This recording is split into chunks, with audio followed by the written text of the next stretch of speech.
take some time to think. Good evening, everyone. I'm Miss Bryant. Tonight, it has been discovered that animals can migrate. Yes, you heard me right, they migrate. We predict that this is some new trend among animals and hope it'll end very soon. For in-depth coverage, we found a nicely dressed hobo who will attempt to explain this phenomenon. We cut to you in the field.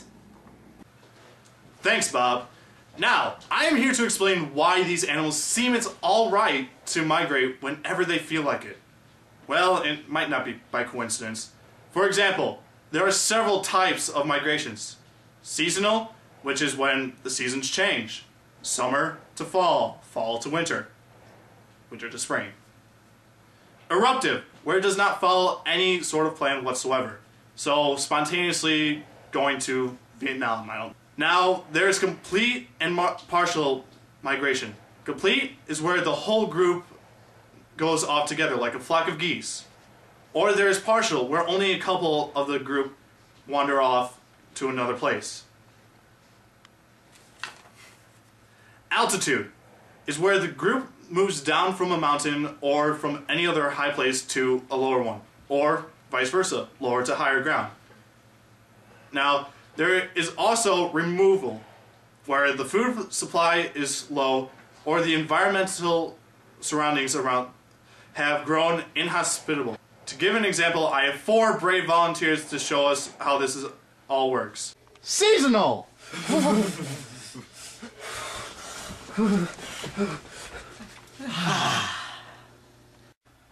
Eruptive.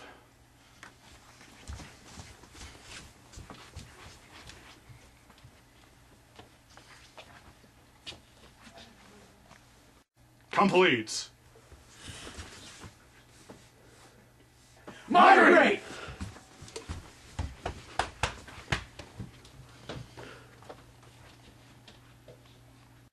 Partial.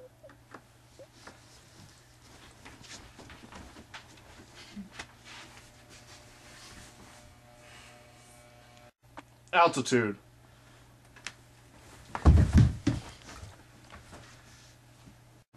Removal.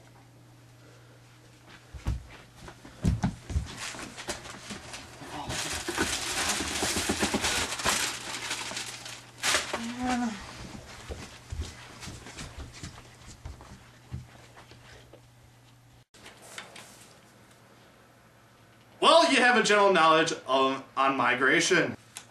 Back in 1957, this one German researcher, Hans Fromm, supposedly accidentally discovered that these German robins could use migration or magnetism since they flew to the southwestern part of the cage at Frankfurt Zoological Institute in Germany.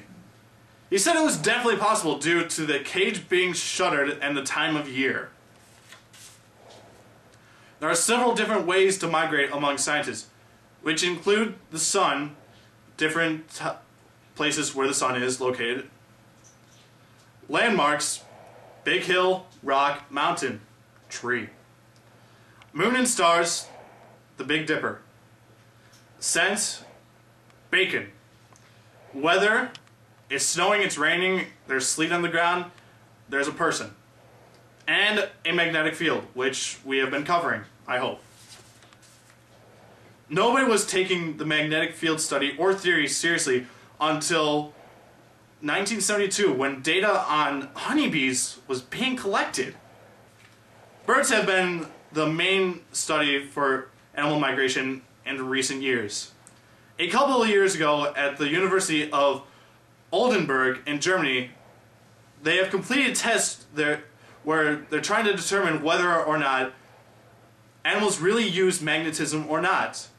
They have discovered through many tests that these birds can somehow sense whether they're sensing it in their beak or their eyes.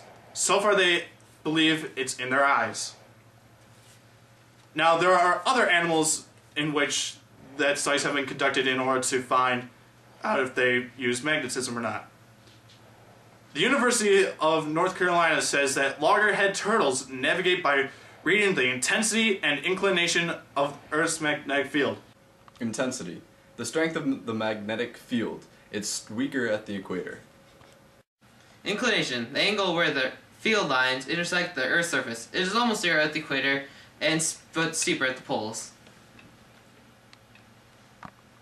Kenneth Lohman from the University of North Carolina and his team researched these turtles navigate. So he put newly hatched loggerheads into a 4-foot diameter tank enclosed by a big coil of wire that is meant to act as Earth's magnetic field.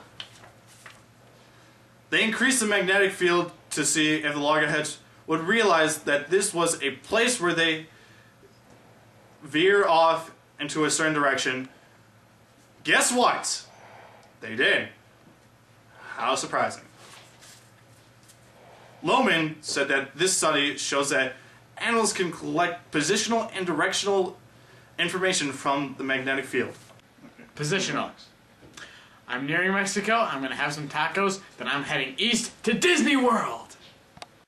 Directional. North is that way. 2 years later, in 2003, Lohman and Larry C. Bowles conducted research on Caribbean spiny lobster. In order for this experiment to be accurate, they disoriented and confused the animals so they would not know where they were. They were displaced 12 to 37 kilometers. They carried the lobsters in trucks in containers of seawater, so they basically found their way home.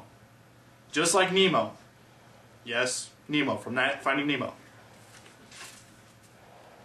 Well, there you have it. And back to you, Bob. Wait. So you're not a hobo? No. I went to Harvard. Wait, you thought I was a hobo? Anyways, that's it for the breaking news update. And all from us at channel 1006.9. Good night. Watch out for migrating animals. On. That's good. I took a pill.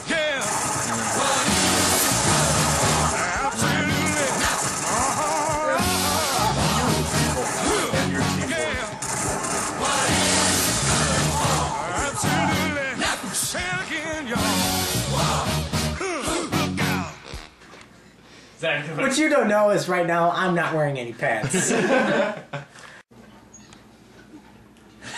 that the signal? Yeah, go. Stop. That can't be a signal. Do something like a hand, Here. like... It's still. Thanks, Bob. Now, I'm here to explain why these animals seem it's alright to... Oh, crap. Positional. That